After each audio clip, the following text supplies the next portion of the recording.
Hello everyone, welcome back in maths class. Today I am here with a new chapter. The name of chapter is Ratio, Proportion and Unitary Method. So in this chapter we learned Ratio, Proportion and Unitary Method. तो हम इसके बारे में discuss करेंगे जिसके basis पे आपके exercises में क्वेश्चंस गिवन होंगे, राइट? सो प्रोपोर्शन और यूनिटरी की मेथड की बात हम बाद में करेंगे. First we take ratio. What is a ratio? In a simple form what is ratio? जब भी हम किसी दो चीजों का रिलेशन चेक करते हैं, या फिर हम ये कह सकते हैं जब भी हम किसी दो थिंग्स में कंपैरिजन करते हैं, like that class girls is 20 and boys are 25. एक क्लास है जिसमें गर्ल्स क्या है 20 एंड बॉयज क्या है 25. अब हमें पूरा रेशियो निकालना है कि गर्ल्स का और बॉयज का रेशियो क्या है. So what the symbol of ratio? That is a symbol of ratio. So how to write? First, girls ratio 25. That is written as like that, 20 ratio 25. That becomes number of girls to the number of boys in the class.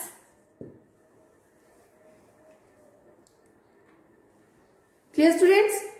That is ratio. Ratio क्या है? जब भी हम किसी दो चीजों में relation बताते हैं या कंपैरिजन करते हैं, दैट बिकम्स रेशियो. अब रेशियो को हम फाइंड करते हैं by dividing method. Dividing method, जो आपका फर्स्ट नंबर जो आपको लेफ्ट साइड गिवन है वो आपका क्या बन जाता है? न्यूमरेटर. और जो आपका राइट साइड गिवन है वो होता है denominator as a fraction.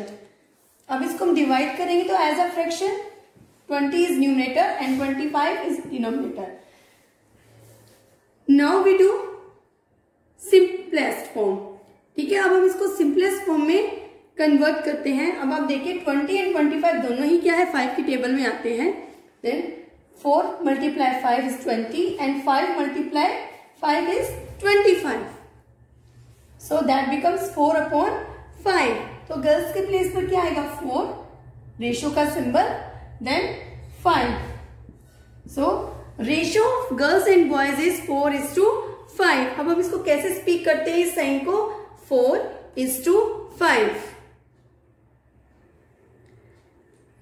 Clear students? अब आपके सामने इस टाइप का क्वेश्चन आ जाए, find the ratio girls in the class and total student of the class. अब एक चीज और ऐड हो गई. अब हमें क्या करना है? गर्ल्स में और टोटल स्टूडेंट के बीच में रेशियो फाइंड करना है. तो first we find total student of the class. अब टोटल स्टूडेंट कैसे निकालेंगे हम? गर्ल्स कितनी है 20, बॉयज कितने हैं 25. Now we add them. 20 plus 25 that becomes 45. So ratio of girls is, number of girls is 20, then ratio का symbol and total number of student is 45. Now we divide them 20 upon 45. अब दोनों ही क्या है 5 की table में आते हैं. 5 4s are 20 and 5 9s are 45 and its ratio is 4:9.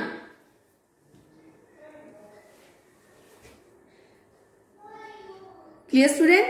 So this was about ratio. How to find ratio in a simple form.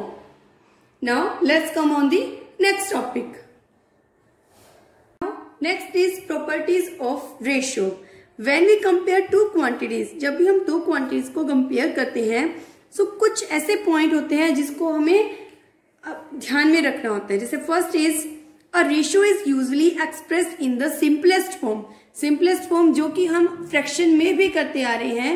जब तक कि आपके जो दो आपको नंबर गिवन है, जब तक उसके कॉमन फैक्टर आपके पास है, तब तक वो उसके आप डिवाइड कर सकते हैं. Like the number is 12 upon 36. अब हमें इसे सिंपलेस्ट फॉर्म में बनाना है तो कॉमन इज 12 बिकॉज 12 के टेबल में 12 भी आता है और 36 भी आता है, तो दैट बिकम्स 12 1 12 एंड 12 3 36। ये हो गया सिंपल वे जिसके बारे में अभी हमने बात की थी। The next point is both the quantities should be in the same unit. अब जब भी आपको यूनिट गिवन हो like kilometre, metre, centimetre, rupees, पैसे, इस टाइप से आपको जब भी गिवन हो तो दोनों नंबर्स की जो यूनिट है वो क्या होनी चाहिए, सेम होनी चाहिए। For example 100 gram is to 1 kg। अब आप देखिए दोनों में क्या है, आपको यूनिट डिफरेंट गिवन है, तो आपको क्या करना है, या तो ग्राम को केजी में कन्वर्ट करना है या केजी को ग्राम में कन्वर्ट करना है। So we convert kg into gram. जब भी हम केजी को ग्राम में कन्वर्ट करते हैं तो हम क्या करते हैं, मल्टीप्लाई बाय 1000, बिकॉज किलोग्राम में ग्राम कितने होते हैं, 1000 होते हैं। जब हम 1 को 1000 से मल्टीप्लाई करेंगे so we get 1000 gram. Clear student? So that becomes 100 gram is to 1000 kg, right? Now we make its fraction 100 upon 1000. Then we cut 2 zeros and we get 1 upon 10. So its ratio is 1 is to 10 gram. Clear student? Like meter and centimeter. अगर metre और centimetre हो तो हम कैसे करेंगे, जैसे कि आपको गिवन है 200 सेंटीमीटर इज टू 2 मीटर,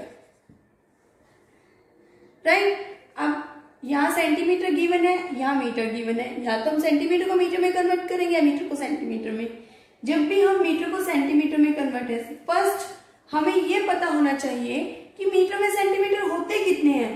तो मीटर में सेंटीमीटर कितने होते हैं, 100, राइट? 1 मीटर में सेंटीमीटर होते हैं 100 सेंटीमीटर, राइट? तो अगर मीटर को हम सेंटीमीटर से कन्वर्ट करेंगे तो हम 2 को क्या करेंगे, 100 से मल्टीप्लाई करेंगे, विच बिकम्स 200 सेंटीमीटर।